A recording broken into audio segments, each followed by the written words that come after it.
자, 지명채권의 양도에 대한 요건 이렇게 나오죠. 자, 450조와 관련돼서 우리의 출제 포인트, 이게 연결이 되는 부분이 있어요. 그러면 이랑 봐봐요. 지명채권의 양도는 양도인이 채무자에게 통지하거나 채무자에 승낙하지 아니하면 채무자 기타 제3자에게 읽어봐요. 대항하지 못한다. 그러면 출제 포인트 봐봐요. 채권 양도의 통지 동그라미 쳐놔봐요. 통지. 각종의 통지와 거절은 무슨 행위예요? 성지나 승낙은 무슨 행위예요? 준법률행위죠. 그럼 준법률행위라서 무슨 통지예요? 간념의 통지죠. 해당하지만 대리인을 통해서 할 수 있고 조건부로도 할 수 있다. 이렇게 이제 이게 출제 포인트예요. 450조와 관련돼서 자주 출제되는 게 바로 1번이 되겠죠. 자, 부동산 매매인한 소유권 이전 등기 정권의 양도는 통상의 채권 양도와는 달리 양도인의 채무자인 통지만으로 채무자에게 대항할 수 없고 반드시 채무자에 읽어봐요. 동의나 승낙을 받아야 대항력이 생긴다. 이렇게 해서 우리 채권적 이전 등기 청구는 채청이에요, 물청이에요? 채청. 채청이라는 것은 절대권, 상대권. 상대권. 그러니까 상대방이 뭐에 동의나 승낙을 받아야 무슨 력이 생긴다? 대항력이 생긴다는. 자, 출제 포인트 1번과 2번. 450조와 관련돼서 우리 아마 450조 처음 읽어볼 거예요. 이 부분에 대해서. 자, 466조 무슨 변제가 있어요? 대물 변제. 대물 변제가 460조 전문이네. 대물 변제 그러니까 아까 뭐예요? 여물 계약이죠.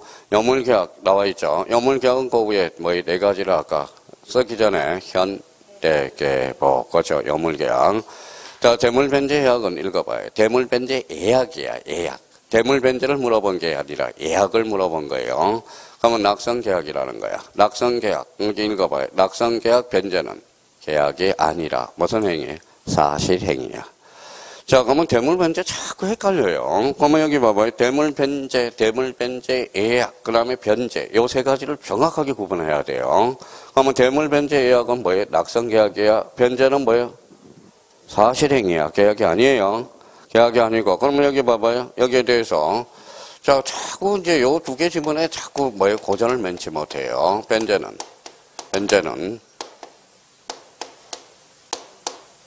요 두 개를 한번 적어봐요. 변제는 법률행위다.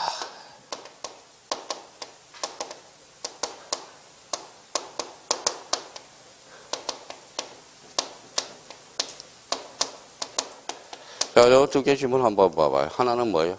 변제. 하나는 대물 변제. 완전 다른 거예요. 자, 이게 다른 거예요. 읽어봐요. 변제는 법률행위다. 어때? X. 변제는 법률 사실이라는 거야.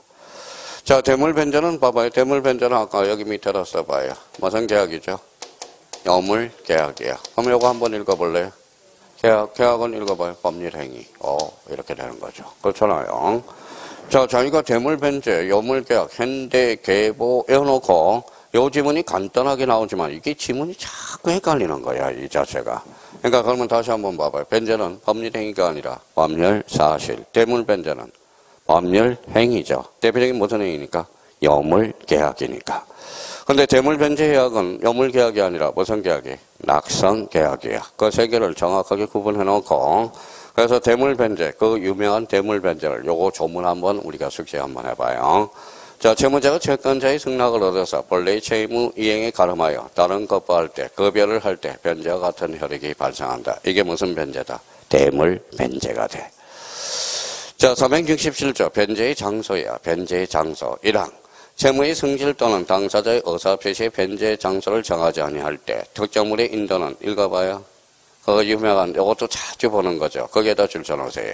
채권 성립 당시에 물건이 있던 장소에서 해야 된다는 겁니다.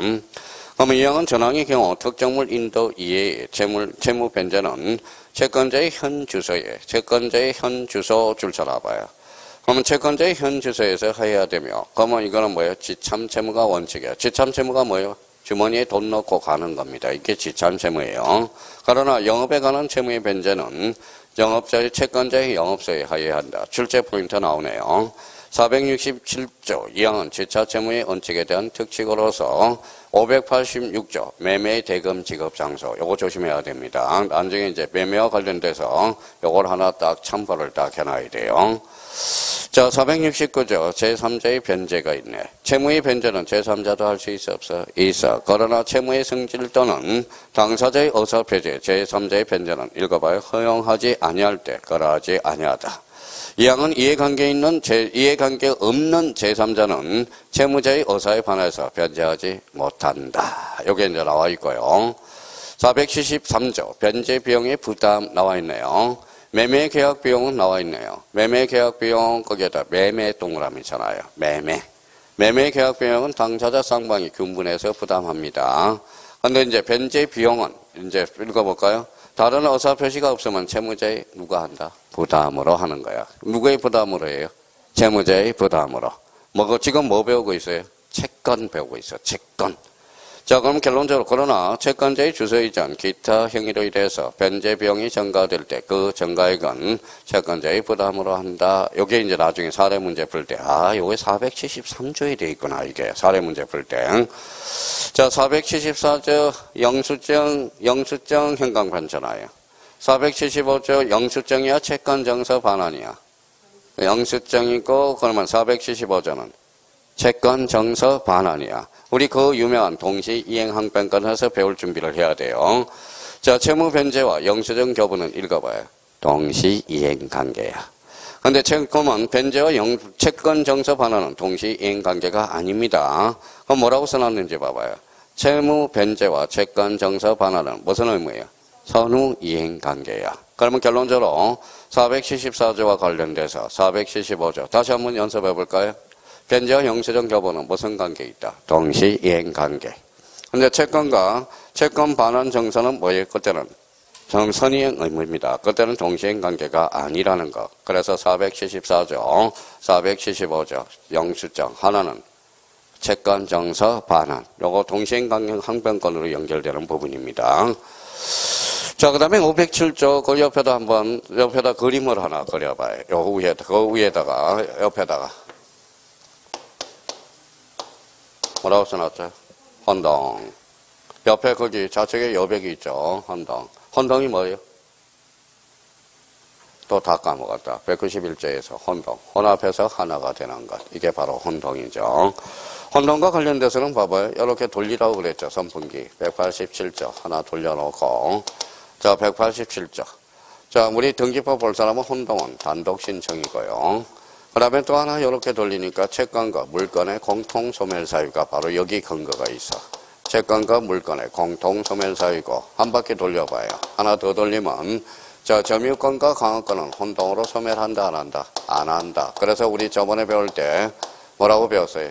점유권, 강압권은 혼동으로 소멸하지 않는다라고 배웠어요. 그러면 그 유명한 자, 채권과 물건의 공통 소멸 사유를 골라라. 읽어봐요. 헌동. 이게요. 헌동. 헌동은 채권과 물건의 공통 소멸 사유야. 그게 바로 거기 몇 조에 나와 있는지 한번 봐봐요. 이렇게 써놓고 500 몇 조에 나와 있죠? 507조. 그러면 헌동의 요건과 효과 나와 있죠. 그러면 헌동은 그럼 뭐라고 써놨어요? 물건과 채권의 공통 소멸이니 딱 써놨죠. 자, 채권과 채무자가 동일한 주체에 기속할 때 채권은 소멸한다. 그러나 채권이 제3자의 권리의 목적이 될 때는 읽어봐요. 거라하지 아니하다. 그래서 이게 간혹가다 담증 나열한 것 중에서 채권과 물건의 공통 소멸 사유를 골라라. 그럼 대표적으로 뭐예요? 헌동. 요거 조심해 놔야 됩니다. 507조의 법적 근거가 있어요. 자, 그러면 여기까지가 바로 뭐예요? 계약법이 아니라 채권과 관련돼서 하지만 이거는 계약법과 관련돼서 아주 중요한 조문들이야. 연결해서 간접적으로 출제되는 거. 자, 제2장 뭐라고 써놨어요? 읽어봐요. 계약. 여기서부터 이제 본격적으로 이제 시험 범위가 직접적인 시험 범위입니다. 자, 그러면 계약과 관련돼서 자, 봐봐요. 계약. 자, 계약법은 그 옆에다 써봐요. 자, 첫 번째.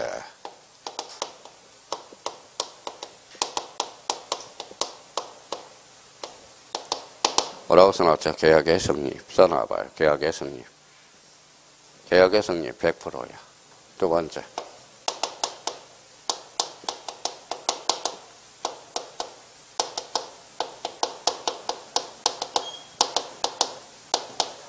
뭐라고 써놨죠? 계약 체결상의 가실책임. 세 번째. 뭘까요? 이혼부담. 네 번째. 그렇죠. 동시 이행 항변권. 다섯 번째. 다섯 번째 뭘까요?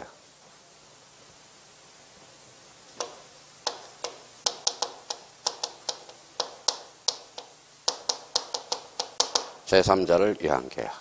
여섯 번째.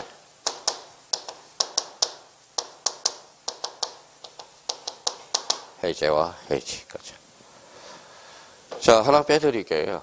자, 계약법 총칙에서, 요거 봐봐요. 요거 하나 빼드릴게요. 계약법 총칙에서 몇 문제 출제되는지 봐요. 읽어봐요. 계약의 성립. 읽어봐요. 이혼부담, 동시이행 항변권, 제3자를 위한 계약. 뭐야? 해제와 해지. 다섯 문제가 확정이 돼 있어. 확정이 돼 있다라는 겁니다. 지금 저희가 그러면 요 다섯 개가 지금 우리가 계약의 성립과 관련돼서 이혼부담, 그 다음에 동시이행 항변권, 제3자를 위한 계약, 해제와 해지. 이걸 모르면 뭡니까? 지금 요걸 지금 다섯 개를 모르면 계약법 지금 뭐에 흔들리고 있다라는 겁니다. 이게 바로 계약법 총칙이에요. 계약법 총칙. 자, 계약법 강론을 해볼까요? 강론은 그 옆에다 7을 써놔봐요. 자, 매매가 있네요. 매매.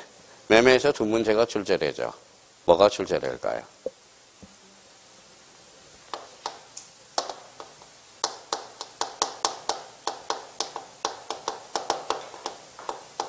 뭐라고 써놨죠? 계약감의 종료. 또 출제되는 거.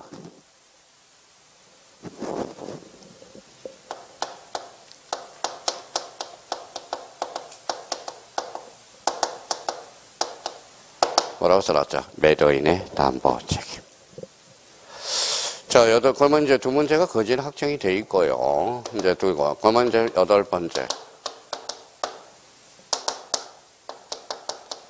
자, 올해 교환이 출제될까요? 한매가 출제될까요? 잘 찍어봐요. 교환, 그렇죠. 교환 출제. 올해 한매는 안 나옵니다. 교환 쪽으로 갈 가능성이 제일 높고요. 자, 그 다음에 마지막으로 임대차가 있죠. 임대차. 임대차가 몇 문제 출제돼요? 두 문제. 그러니까 자기가 집에 가셔서 조문을 집중적으로 강요할 때 매매는 어디에다 초점을 맞춰요? 읽어봐요. 계약금의 종료, 그 다음에 매도인의 담보 책임, 교환, 무슨 임대차, 그죠? 임대차. 그럼 여기 두 문제 봐봐요. 벌써 확정이 됐어요. 하나, 둘, 셋, 넷, 다섯. 여기 총칙 부분에서 읽어봐요. 하나, 둘, 셋, 넷, 다섯. 몇 문제 출제돼? 10문제 출제돼. 딱 정해져 있어요. 계약법 총칙은 딱 정해져 있다라는 겁니다. 그러니까 저희가 그러면 앞으로 공략할 때 이 부분에 대해서 우리가 해 두시고요. 그러면 첫 번째 이제 봐봐요. 무슨 성립이죠? 읽어봐요. 계약의 성립. 그러면 계약의 성립과 관련돼서 한번 볼까요? 자, 계약의 성립이 되기 위해서는 뭐예요? 청약과 뭐를 알아야 돼요? 성락. 청락과 성락의 합치를 가져와야죠. 합치를 가져와야 계약이 성사가 되겠죠. 그래서 우리 청약과 성락. 근데 청약과 성락에서 꼭 하나 잡아둘 게 있어요. 그러면 봐봐요. 자, 그러면 그 옆에다가, 좌측에다 써봐요. 우리가 꼭 조심할 거. 자, 우리 민법은 도달주의예요, 발신주의? 도달주의. 근데 우리 발신주의가 하나가 있어. 뭐가 있을까요? 하나 써요. 격성발. 그렇죠. 격성발. 요거 하나 꼭 조심해서 하나 잡아놔야 돼요. 격성발. 여기에서. 그러니까 문제를 풀 때 항상 청약이냐 성약이냐 그걸 꼼꼼하게 캐치하면서 강론해야 되고요. 자, 또 하나는 청약이냐 청약의 유인이냐 이걸 구분할 필요가 있어요. 자, 청약의 유인. 그러면 봐봐요. 자, 여기 광고는 뭐예요? 청약일까요? 청약의 유인일까요? 청약의 유인이 돼. 자판기는 청약. 그렇죠. 청약이 됩니다. 자판기 설치는. 청약은 그러면 봐봐요. 그러면 청약은 반드시 청약할 때 반드시 의사 표시가 명시적으로 표현되어야 된다. OX. X. 그게 자판기는 청약의 의사 표시가 명시적으로 표시하지 않더라도 청약은 행사할 수 있다 없다? 있다. 그게 자판기 역할이야. 그러니까 자판기를 생각하면서. 그러니까 요걸 읽을 때 청약이냐 성락이냐 정확하게 우리 잡아야 돼요. 계약은 계약의 청약의 구속상. 자, 계약의 청약은 계약의 청약의 일을 처리하지 못한다. 언제? 상대방의 도달 후에는. 도달 후입니다. 도달 후에는 처리하지 못한다. 그럼 반대 해석하면 도달 전에는 처리할 수 있다. 이 말이죠. 그럼 처리라는 것은 법률효과 발생 전이의 후에예요.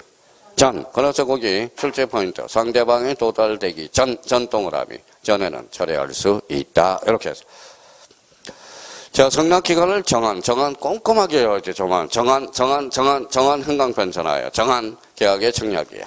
성납기간을 정한 계약의 청약은 청약자가 그 기간 내 이거 흥강편전하여. 지가 그 기간 내에 승낙의 통지를 받지 못할 때 효력을 잇는다. 그러면 청약으로서 뭐예요? 불합치한 거죠. 그러면 기간을 정할 때는 언제? 그 기간 내에 해줘야 돼. 자, 청약자가 미리 정한 기간 내에 일을 하지 아니하면 청약한 것으로 간주한다는 뜻을 청약 시 표시하더라도 이는 상대방을 구속하지 않는다. 만약 이게 된다면 여기 앉아 있어요? 안 앉아 있어요? 안 앉아 있죠. 뭐 알고 있을까요? 사업하고 있어요. 그러면 마스크를 전부 보내요. 다 보내놓고, 자, 그러면 마스크를 보내놓고 달려보내지 않으면 청약으로 간주하겠다. 그러면 뭐예요? 전부 그러면 계약이 다 성사되는 거네. 그러면 결론적으로 요거 출제 포인트예요. 조심해서 발언해야 돼. 이것도 자주 출제되는 판례입니다. 자, 2항에 성낙의 통지가 전항의 기간 후에 도달한 경우에 보통 그 기간 내에 도달할 수 있는 발송일 때는 청약자는 지체 없이 상대방의 그 연착의 통지를 해야 돼. 연착의 통지 동그라미. 우리 민법 정책에서 자, 의사의 통지야, 간념의 통지야. 간념의 통지. 그러나 도달 전에 지연의 통지를 발송할 때는 그러하지 아니하다. 성립할 수 있다라는 거죠. 그래서 이 항과 관련돼서 꼼꼼하게 조문 자체를 꼼꼼하게 정리해 줄 필요가 있어요. 자, 그러면 뒷장을 한번 넘겨서 우리가 이제 거기 봅시다. 자, 이 3항을 볼까요? 자, 청약자가 전항의 통지를 하지 아니할 때 성낙의 통지는 연착된 것으로 보지 않는다. 이 말은 뭐예요? 결론적으로 성낙의 통지를 발송할 때 계약이 읽어봐요. 발송할 때 계약이 성립도로 간주된다. 그러면 성낙의 효력 발생 시기는 읽어봐요. 격성발. 그래서 그거 조심해야 돼. 성낙입니다. 청약이 아니라. 자, 529조. 성낙기간을 정하지 아니한 줄쳐놓고 계약의 청약은 어떻게 될 건가? 성낙의 기간을 정하지 아니할 때 계약의 청약은 청약자가 읽어봐요. 상당한 기간 내. 정한 때는 그 기간 내. 정하지 아니할 때는 상당한 기간 내. 자, 조심해야 돼요. 성낙의 통지를 받지 못할 때 청약의 효력으로서 있는다. 이 소리거든. 자, 연착이 됐어요. 연착된 성낙의 효력, 연착 동그라미. 그러면 이제의 경우에서 연착된 성낙은 읽어봐요. 청약자가 이를 새 청약으로 본다는 거예요. 연착될 때. 격지기간의 계약의 성립적이 나오네요. 자, 그러면 격지기간의 격자 동그라미. 성낙을 발. 그래서 읽어봐요. 격성발. 그러면 나머지는 도달주의라고 잡으면 돼요. 그러면 과거에, 봐봐요. 최근에 격지기간의 계약은 청약의 통지를 발송할 때 성립한다. 그때 X. 청약이 아니라 성낙이야. 격성발. 다시 한번 잡아놔요. 자, 532조 의사실현에 의한 계약에서 여기에서 포인트는 뭘까요? 사실 동그라미, 사실. 의사실현에서 사실 동그라미 쳐놓으라고. 객관식이니까 어차피 의사실현에서 사실. 그럼 청약자가 의사표시나 간섭에 의해서 성낙의 통지가 필요하지 아니한 경우에는 계약은 성낙의 표시로 인정되는 안 때야 사실이 있는 때야. 사실이 있는 때. 그거 조심하라고요. 자, 사실이 있는 때 성립한다. 이 말은 청약자의 인식은 읽어봐요. 여하지 않는다. 이거예요. 봐봐요. 우리 초창기 한번 생각해 봅시다. 통신 판매를 해요. 이 박스 안에 책이 몇 권 있어요? 6건이 있죠. 아유, 제 마음은 이제 알아주네. 공인중개사 몇 과목인데? 6과목. 그러니까 그냥 6과목을 딱 이제 왔는데, 뜯어내서 자기 이름을 뭐예요? 홍길동이라고 적어서. 그러면 이름을 적으면 끝 계약이 성사된 거야. 그러니까 이름을 적을 때, 즉 사실이 있는 때 성립이 되는 겁니다. 계약이 성립이 되는 겁니다. 인식할 필요는 없죠. 청약자의 인식은 여하지 않는다는 거예요. 안 때가 아니라 뭐예요? 사실이 있는 때. 자, 의사실현에 대한 계약의 성립에 예금계약은 계약자가 예금자의 예약의 의사표시를 하면서 금융기관에 돈을 제공하고 금융기관이 그 돈을 받아 확인하면 걸어서 읽어봐요. 성립된다. 이 말은 사실이 있었죠. 그러면 계약은 자체로 성립된다라는 거야. 자, 교차 청약에서 교차 동그라미. 교하면 곁떠. 그렇죠. 곁떠. 자, 교차 청약은 이거예요. 청약자가 상대편에서는 5천만 원 사겠대. 근데 상대편에서 또 뭐예요? 승낙자가 뭐예요? 5천만 원 상일 때. 부닥치죠. 그러면 교탁 승낙은 도달한 때야. 도달한 때. 자, 그러면 갑니다. 당사자간의 동일한 내용의 변상 청약이 상호 교차된 경우에요. 양청약이 상대방에게 말할 때, 도달한 때 계약이 성립된다. 그래서 우리 그냥 교도 이렇게 해요. 교도. 자, 교차 청약은 도달한 때. 자, 변경을 가할 때예요. 그럼 뭐 여기 한 사람은 뭐 여기 봐봐요. 한 사람은 5천만 원을 팔겠다고 그러네. 상대방은 4천만 원이면 사겠다. 그러면 그때는 계약이 성사가 안 되죠. 새로운 청약으로 본다. 그러면 변경 동그라미. 변경을 가한 승낙이 나오죠. 승낙자가 청약에 대해서 조건을 붙이거나 변경을 가해서 승낙할 때 그 청약은 거절과 동시에 읽어봐요. 새로운 청약으로 본다. 전부 조문이야. 조문이에요. 자, 그래서 이제 변경을 가한 승낙. 거기까지가 바로 뭐예요? 여기 읽어봐요. 뭐예요? 계약의 성립과 관련돼. 꼼꼼하게 잡아놔야 돼. 그 조문 자체들을. 그러니까 계약법은 덜렁덜렁 된 사람은 점수가 안 나와요. 그래서 그 의미를 하나 잡아놓고 535조 계약 체결상의 가실 행강편 쳐놓고 자, 별표 3개를 해놓으세요. 자, 그럼 한번 저희가 한번 써봐요.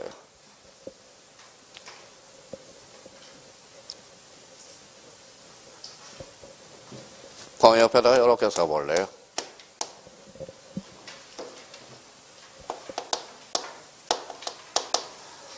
뭐라고 써놨죠? 불능. 불능은 몇 개예요?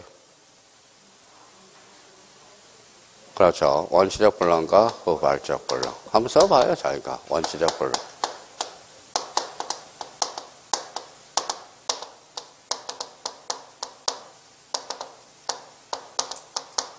원시적 불능과 후발적 불능. 자, 원시적 불능 그러면 뭐가 있어요? 2개가 있죠. 뭐가 있어요?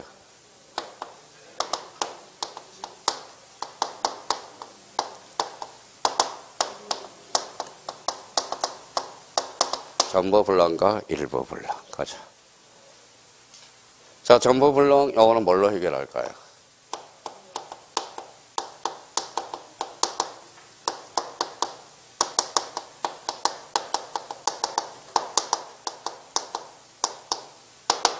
자, 일부 불능은 뭘로 해결할까요?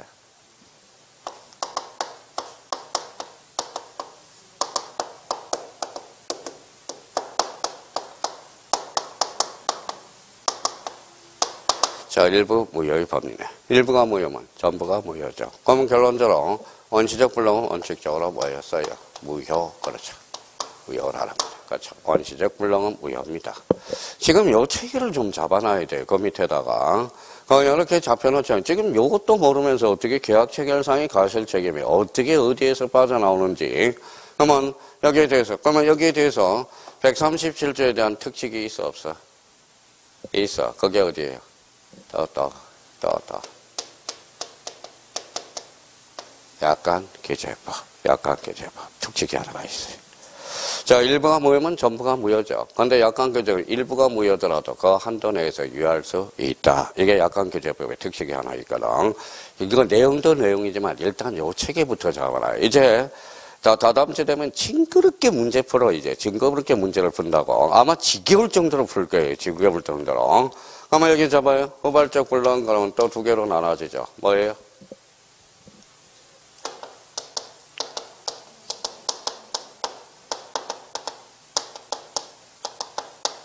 채무자의 기책 사유가 없어. 뭘까요? 이혼부담의 문제.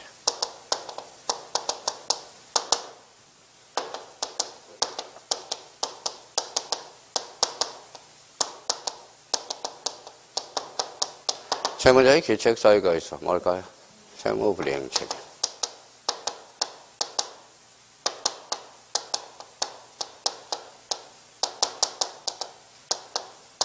자, 채무불이행 책임이 내자로 원칙은 뭘까요? 채무불이행 책임은 즉 이게 바로 법정 해제라는 거예요. 자, 해제는 약정 해제와 법정 해제가 있거든. 그러면 채무불이행은 뭐가 발생한다? 법정 해제권이 발생한다는 거예요. 그러면 해제는 2가지가 있어요. 약정 해제와 뭐가 있다? 법정 해제가 있다. 그러니까 전 솔직한 말로 한번 손에 가슴에 얹어서 한번 봐봐요. 이게 체계가 뭐예요? 머릿속에 잡혀 있는지. 그러니까 봐봐요. 이거는 사실 우리 계약체결상의 가실책임. 아까 뭐예요? 계약법에서 이거 중요하다고 그랬잖아. 자, 무행이 재생과 관련돼서 일부 무효법리, 양적 일부 무효권리, 민법 정책에서 아주 중요하죠. 그러면 이혼부담의 문제 매년 출제가 되죠. 별표가 5개죠. 채무 불이행 책임, 적정 해제와 해제에 관련돼서 매년 출제가 되고 있죠. 그러니까 딱 털이 보인다고 뭐가 나오는지. 그래서 아까 제가 잡아준 게 중에서 해제와 해지, 요거 무조건 출제되는 게 바로 요 부분에 대해서. 그러면 저희가 불능 그러면 원시적 불능과 뭐가 있다? 후발적 불능. 그러면 봐봐요.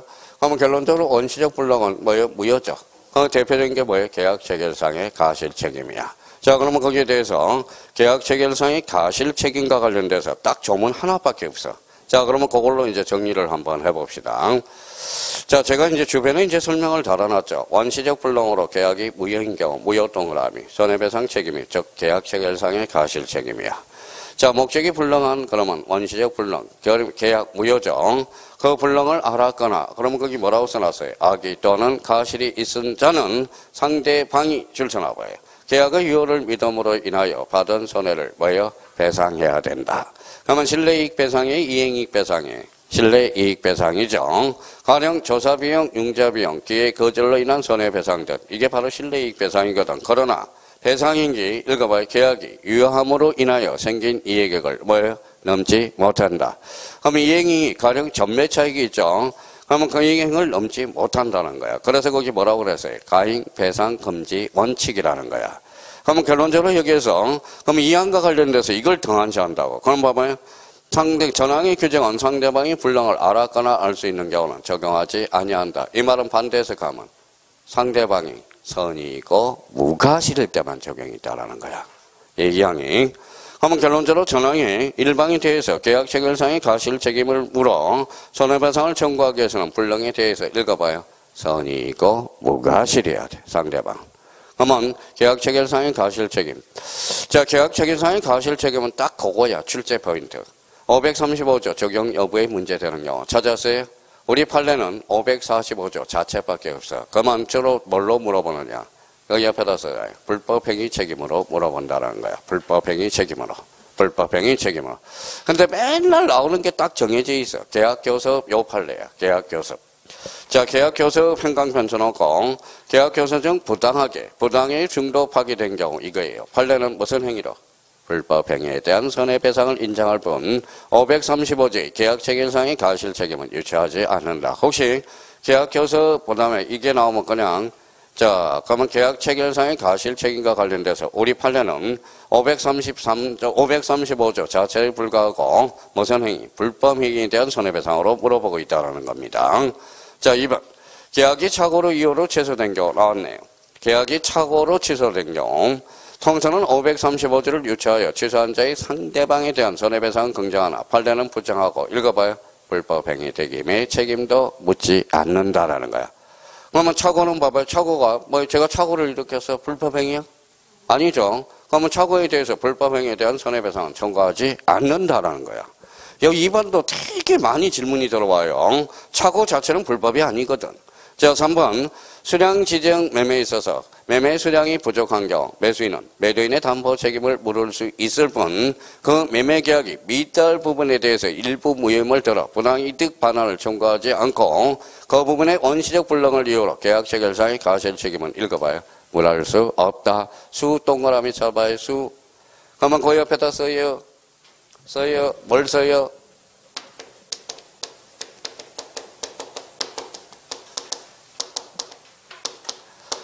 매도인의 담보 책임 관련해서 권리라고 써요. 권리하자 담보 책임. 몇 개예요? 5개예요. 5개. 자, 그러면 5개를 딱 써봐요. 야, 5개. 권리하자 담보 책임과 관련돼서 체계를 좀 잡아놓으라고. 체계를. 읽어봐요. 일, 수, 영, 저, 거죠. 영적. 자, 전이 뭐예요? 전부. 자, 일부. 요거 수량 부족이 있네. 수량 부족. 수량 부족은 읽어봐요. 뭘로 물어본다? 매도인의 담보 책임으로. 자, 용의권이죠. 저당권이죠. 그래서 권리하자 담보 책임과 관련돼서 요 5개가 지금 숙지가 안 돼 있다. 마음에 절실하지 않다라는 거예요. 5개가 뭐예요? 읽어봐요. 전일수, 영적. 이렇게 해서. 다시 읽어봐요. 전일수, 영적. 영적. 이렇게 잡아놔요. 전일수 영적. 자, 전부, 일부, 수량부적, 영위권, 저당권. 그래서 전일수 영적. 이렇게 잡아놔야 돼요. 자, 그래서 이제, 그러면 1번, 2번, 3번. 특히, 만약에 계약 체결상의 가실 책임이 나왔다. 그러면 사례 문제로 논다면 1번이 출제된다고. 계약 교섭. 요거 조심하고요. 계약 교섭 나왔다. 그러면 535조. 요걸 우리가 물어본 거예요. 우리 판례는 535조로 물어보지 않고 뭘로 물어본다. 불법 행위로. 자, 이번은 민청에서 나와. 차고 동그라미. 아까 차고는 불법이 아니야. 그러면 불법 행위에 대한 손해배상을 청구할 수 없다. 요거 조심하고요. 그러면 수량에서 그러면 권리의 하자 담보 책임과 관련돼서 읽어봐요. 전일수 영적. 권리는 5개예요. 그러니까 다음 주에 우리가 매도인의 담보 책임하는데 권리의 하자는 5개. 그러면 자꾸 외워요. 읽어봐요. 전부, 일부, 수량부적, 영위권, 저당권. 저당권 뒤에는 뭐가 깔려있어? 전세권도 하나 깔려있어요. 저당권 뒤에 전세권. 자, 전일수 영적. 이렇게 잡아서. 그러니까 여기 1번, 2번, 3번이 매번 출제되거든. 지문 자체에서. 아, 이게 계약 체결상의 사실적인과 관련돼서 연결되는 부분이구나. 이 부분이. 그래서 의미를 잡아놓고요. 자, 535조. 무슨 항변권? 동시행위 항변권. 그 옆에다 하나 써봐요. 오늘 다 안 하고 동시행위 항변권만 하나 할게요. 자, 다음 주에 프린트 가져오세요. 자, 여기 봐봐요. 자, 동시행위 항변권은 그 옆에다 써봐요.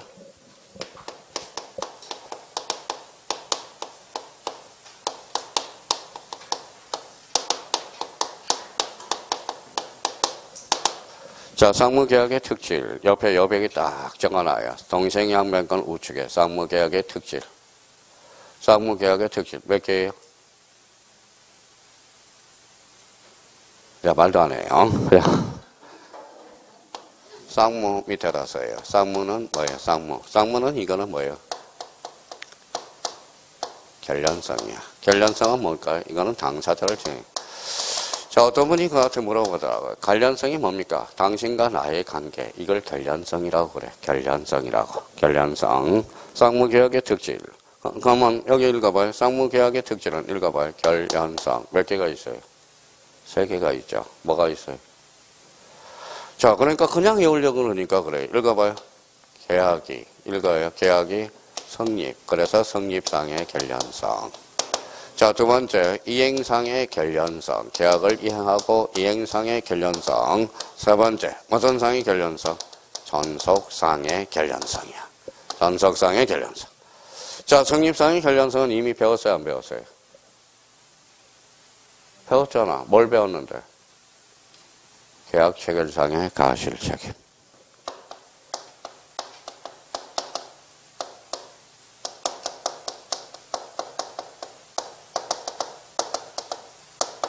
자, 이행상의 결련성. 배웠어요, 안 배웠어요? 아직 안 배웠어. 이제 배우려고 그래요.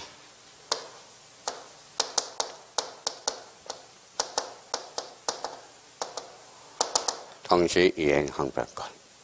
자, 전속상의 결련성. 뭐 있어요?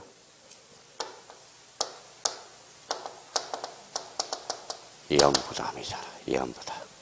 자, 계약 체결상의 가실 책임은 약간 떨어져요. 근데 동시이행 항변권은 이거는 무조건 출제돼요. 이거는 별표 5개짜리거든. 이연부담도 별표 5개짜리야.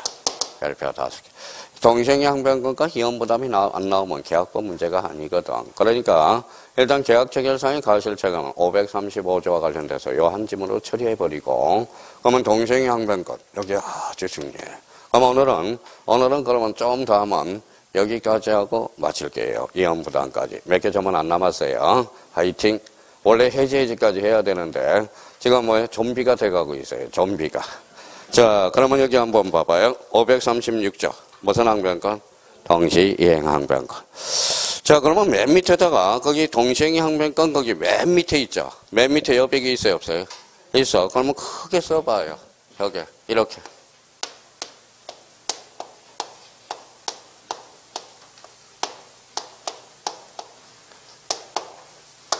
자, 우리 봐봐요. 맨 밑에다가. 자, 맨 밑에 동시이행 항변권은 우리 공인중개사는 객관식, 주관식. 객관식. 그럼 동시이행 항변권이 지문에 떠요, 안 떠요? 떠죠? 그러면 봐봐요. 이렇게 잘라요. 그냥 눈 보고 이거, 눈 보고. 자, 봐봐요. 읽어봐요. 이행상의 결련성. 읽어봐요. 동시. 동시가 뭔데? 저기 이야기했잖아. 읽어요. 쌍방. 쌍무. 쌍무를 그러면 결련성. 결련성을 뭐라고 해요? 또 까먹었다. 당사자. 그러니까 우리 동시라는 단어가 딱 나오면 쌍무, 결련성, 당사자가 나와야 돼. 당사자가 나와야 돼. 자, 그러면 봐봐요. 동시형평가는 그럼 봐봐요. 동시형평가는 판사가 주장 입증한다. 어때? X. 누가 주장 입증해? 당사자가. 그러면 요거 뭐예요? 요거 한번 읽어봐요. 무슨 건?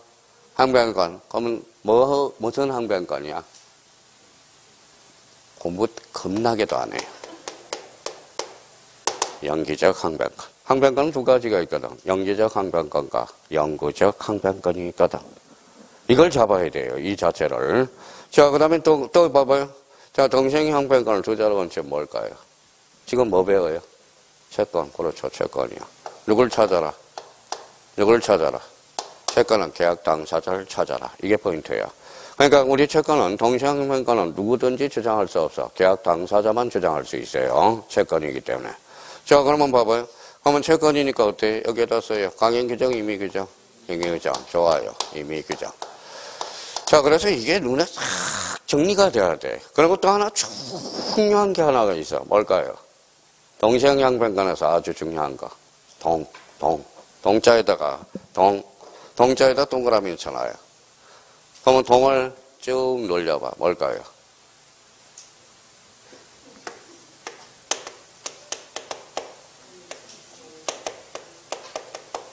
동일성을 유지해야 돼. 동일성을 유지하지 않으면 동시행 항변권은 인정될 수 없다라는 거야. 자, 그러면 항상 저희가 그러면 이 동시행 항변권을 연습해. 그럼 하나 예를 들어놔요.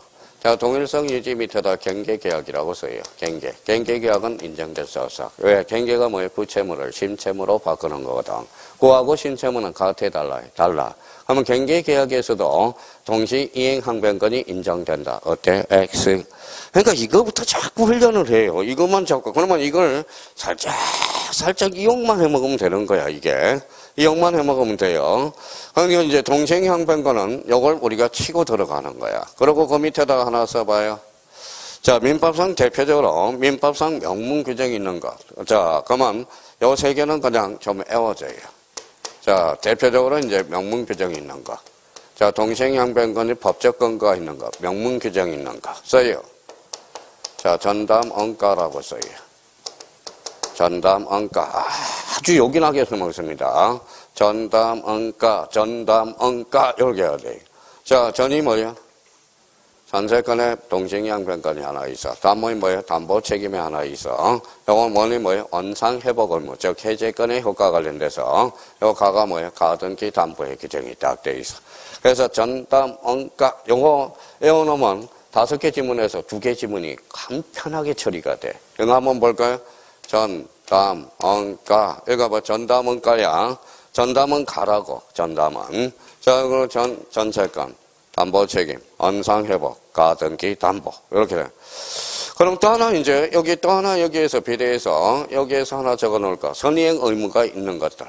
자, 선이행 의무가 있으면 인정이 돼요, 안 돼요? 안 되죠. 선이행 의무가 인정되는 것 주로 어떤 단어들이 많아요?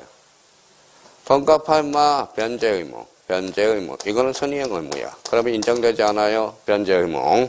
자, 그러면 협력 의무, 선이행 의무야. 협력 의무, 협력 의무. 자, 보전금 반환 의무가 있어. 선이행 의무야. 경쟁 반환 의무. 그러면 여기와 뭐에 선하고 후가 동일하지 않는 게 하나가 있어. 뭘까요? 배당금 의무가 있어. 배당금. 배당금 의무는 완전 달라요. 그래서 얘네들은 그러면 봐봐요. 여기서 변제 의무, 협력 의무, 보전금 반환 의무, 배당금 의무. 요때는 대표적으로 얘네들은 인정되지 않아. 뭘까요? 선이행 의무가 있는 것들이야. 선이행 의무가 있는 것. 그러니까 지금 못 푸는 것은 동시행 항변권이 지금 혼란스러운 거야, 지금. 그러니까 동시행 항변권을 형상을 유지할 때 요 부분에 대해서 다 틀을 잡고 있어야 돼. 이걸 잡고 있자면 동시행 항변권은 전부 흔들리고 있습니다. 이제 흔들린다라는 거야. 자, 그러면 여기 봐봐요. 자, 그럼 한번 연습해볼까요? 동시 읽어봐요. 쌍무, 결련성, 당사자. 동시행 항변권은 쌍무 계약에서만 원칙적으로 인정이 돼요. 이행상의 결련성. 읽어봐요. 연기적 항변권, 채권, 물권, 채권. 뭐예요? 임의 규정. 그럼 동생형평가는 무슨 성? 동일성. 대표적으로 경계. 이거는 구체물을 신체물로 바꾸는 거거든. 동일성이 유지가 안 돼. 그러면 경계계약은 동일성 유지 실패. 그래서 동생이행항변권이 인정될 수 없다라는 거. 자, 그러면 여기 봐봐요. 읽어봐요. 전, 다음, 가. 그 다음에 인정되지 않는 거. 변제 의무, 협력 의무, 보전금, 반환 의무, 배당금, 의무. 요것들. 그러니까 요것만 해놓으면 그냥 집에 가면 줄줄줄 풀려. 문제를 몇 번 풀어보면. 자, 그러면 거기 가서 이제 조문 몇 개 정리해보죠. 자, 536조, 동시행항변권. 거기에 설명을 달아놨네. 쌍무계약의 이행상, 이행동그라미. 강행규정, 임의규정. 임의규정. 1항. 쌍무계약의 당사자 일방은 상대방이 그 채무를 제공할 때까지 자기의 채무를 이행을 거절할 수 있다. 이 말은 거기 밑에 술천하여 연기적 항변권에 불과하다는 거야. 상대방이 채권권을 부인한 것은 안 됩니다. 그러나 상대방의 채무가 읽어봐요. 변제기에 있지 아니할 때는 읽어봐요. 거라하지 아니하다. 이 말은 선행 의무에게는 동생의 항변권이 읽어봐요. 인정되지 않는다. 이 소리야. 이 말은 결론적으로 그 밑에 이게 깔려 있어야 돼. 여기 봐봐요. 대표적으로 읽어봐요. 변제 의무, 협력 의무, 보전금 반환 의무, 배당금 의무야. 그러면 우리 봐봐요. 자, 토지거래가구에서 토지거래가증을 받아줘야죠. 무슨 의무가 발생하죠? 협력 의무. 그때는 무슨 의무? 선행 의무. 그럼 토지거래가구에서 동시 이행 항변권이 발생한다. 어때? X. 그죠? 협력 의무는 선행 의무라는 겁니다. 그 의미 자체로. 그러니까 저기 1항이 이런 의미를 갖고 있다라는 거예요. 그게. 자, 그러면 1항과 관련된. 그럼 출제 포인트. 자, 전이행 의무자라도 그 이행을 지체하고 있는 간에 상대방의 채무가 이행기에 도달한 경우는 동시 이행 항변권을 뭐하고 있다? 행사할 수 있다. 이게 일종의 뭐라는 거예요? 불안의 항변권으로서 우리가 빠져나갈 수 있겠죠. 그게 바로 2항이야. 봐봐요. 당사자 일방이 상대방이 먼저 이행할 것을 할 경우 상대방이 일방이 이행이 곤란한 현저한 사유가 있을 때 전환 본문과 같다. 찾았어요? 그러면 가령 상대방의 실용 불안이나 재산 상태가 악화돼서 불안해 안 불안해? 그러니까 그때는 불안의 항변권으로서 행사할 수 있습니다. 그러면 전항의 본문과 같다. 자기 채무의 이행을 읽어봐요. 거절할 수 있다. 자, 동시행 항변권의 효력이 나오네. 존재 효과 읽어봐요. 지체, 저지효. 동시행 항변권을 가진 자는 이행기를 경과시켜도 이행지체에 빠지지 않는다라는 거야. 네가 이행을 해야 네가 이행을 하지. 이행지체 저지효야. 자, 상계금지효야. 상계금지효. 동시행 항변권이 붙은 채권으로 자동채권을 상계할 수 있어 없어? 없어. 그럼 자동채권이야 수동채권이야? 자동채권이야. 자동채권. 그래서 이게 뭐예요? 자꾸 헷갈려. 그래서 동시이행 항변권에서 동동그라미. 자동채권에서 자, 그래서 동자, 상계, 금지. 졸렬하게 좀 외워둬요. 동자, 상계, 금지. 이렇게. 그러면 존재의 효과로서 이행 저지효가 있고 상계, 금지효가 있어. 대표적으로 자동채권으로는 상계하지 못합니다. 그러면 행사의 효과로서 읽어봐요. 청구, 저지효. 자, 동시이행 항변권을 가진 자라도 상대방의 이행 청구를 저지하기 위해서는 반드시 항변권을 운용해야 되고 누가 운용해야 돼? 당사자가 해야 돼요. 이것이 인정되는 경우 법원은 읽어봐요. 무슨 판결? 상한 이행 거부 판결. 그러면 상한 거부 이행 판결이 뭐예요? 거기에다 써요. give and take 판결이야. 서로 주고받는 거. 그러면 결론적으로 그 밑에다 써요. 응고 성소 판결이야. 응고 일부 성소 판결. 일부 성소 판결이라고 써요. 일부 성소 판결이요. 패소 판결이 아니에요. 패소하면 벌써 뭐예요? 다대로 나갈 수가 없어요. 그러니까 일부 무슨 판결? 성소 판결. 패소 판결로 건져서 한번 출제된 적이 있고요. 그래서 동시행 항변권 536조와 관련돼서 우리가 기억해 둘 필요가 있어요. 자, 그러면 한 조문 가지고 여기 한번 이제 우리가 잡아봅시다. 자, 봐봐요. 읽어봐요. 동시 이행 항변권. 동시 상무, 결련성, 당사자, 이행상의 결련성. 누가 주장 입증해? 당사자, 연기적 항변권, 채권, 임의 규정, 동일성, 경매 X, 경제 X가 돼. 그럼 여기에서 인명문 규정으로는 전담, 언가, 인정되지 않은 것, 대표적 선의행 의무 있는 것들, 변제, 협력, 보전금, 반환 의무, 배당금 의무 이렇게 잡아놔요. 자, 그 다음에 그 밑에 537조 요거 하나만 오늘 우리가 하고 뭐예요? 마칠게요. 537조하고 538조 이게 무슨 부담이에요? 이연 부담의 문제야. 이연 부담. 자, 537조 관련돼서는 아까 원시적 불능이에요? 후발적 불능이에요? 후발적 불능이죠. 그러면 원칙 뭐예요? 원칙. 그러니까 옆에다 써요. 이언부담은.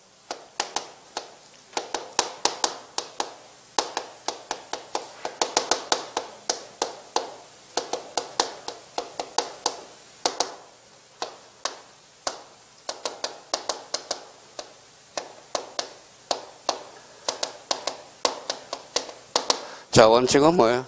채무자 이혼부담제이야. A는 채권자 이혼부담입니다. 근데 돈은 2개밖에 안 돼. 그래도 매년 출제가 되죠. 근데 이제 되게 쉬워요. 근데 이제 어렵게 출제되면 여기다 한번 예를 하나 써봐요. 자, 갑이라는 사람이 있어. 갑토지에.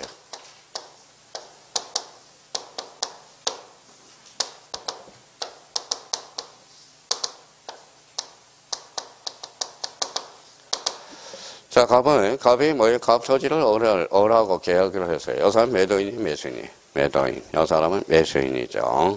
근데 돈에서 봐요? 물건에서 봐요? 물건 측면이야. 그 물건을 넘겨줄 의무가 있는 사람 누굴까요?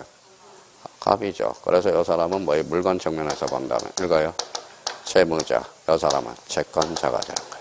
채무자, 채권자의 관계가 형성되고 있다는 겁니다. 근데 2월 1일 날 계약 당시에 토지가 있었어요? 없었어요? 있어서. 근데 이제 8월 30일 날, 자, 8월 3일 날 중도금 잔금을 치러서 넘겨주기로 했어요. 근데 이제 언제? 7월 3일 날 뭐가요? 7월 3일 날, 이렇게 국가가 해필 수용을 해버렸네. 아, 바로 그거예요. 국가가 좀 어려우면 수용과 관련돼서 출제가 돼. 국가가 수용을 했어요. 그럼 한번 읽어볼래요? 자, 써요. 이게 대상 청구권이 발생한다. 대상 청구권. 자, 그러면 결론적으로, 그러면 이제 뭐예요? 후발적 8월 3일 날 넘겨줄 수 있어, 없어? 없어. 그러면 이 사람은 결론적으로 뭐예요? 계약금 받은 거 돌려주면 되겠죠. 채무를 면할 수 있죠. 근데 이 사람은 죽어도 하겠다네. 그러면 그 수용금 자체에 대해서는 청구할 수 없어. 근데 뭐는 청구할 수 있어요? 수용금을 달라고 할 수는 있어. 그게 바로 읽어봐요. 대상 청구권이라는 거예요. 수용금을 대상해서. 여기 이제, 근데 약간 어렵게 출제되면 이제 수용과 관련돼서 연결이 되기 시작한다는 겁니다. 그러니까 수용 나왔다 그러면 대상 청구권을 생각하라고. 그러니까 직접 그러면 거기에 대해서 수용금을 직접 청구할 수는 없어요. 뭐에 대해서는 청구할 수 있다. 수용금을 달라고 청구는 할 수 있어요. 그게 출제 포인트예요. 그러니까 이 부분에 대해서 생각을 하면서 기억을 해줘야 돼. 그러면 7월 3일 날 그러면 원시적 불능이야? 후발적 불능이야? 후발적 불능이죠. 그러니까 이걸 생각하면서 2개의 지문을 정리하라고. 자, 그러면 갑니다. 오늘 2개 지문만 보면. 자, 그러면 537조. 채무자 이혼부담주의. 쌍무계약의 당사자 일방의 채무가 당사자 쌍방의 책임 읽어봐요. 없는 사유로. 책임 있으면 안 돼요. 이행할 수 없기로 기를 때 후발적 불능으로서 채무자는 상대방의 이행을 청구하지 못한다. 이 말은 채무자의 채무가 소멸하면서 상대방의 채무도 함께 소멸한다. 주고받으면 돼요. 깨끗하게 돌려주면 된다는 소리입니다.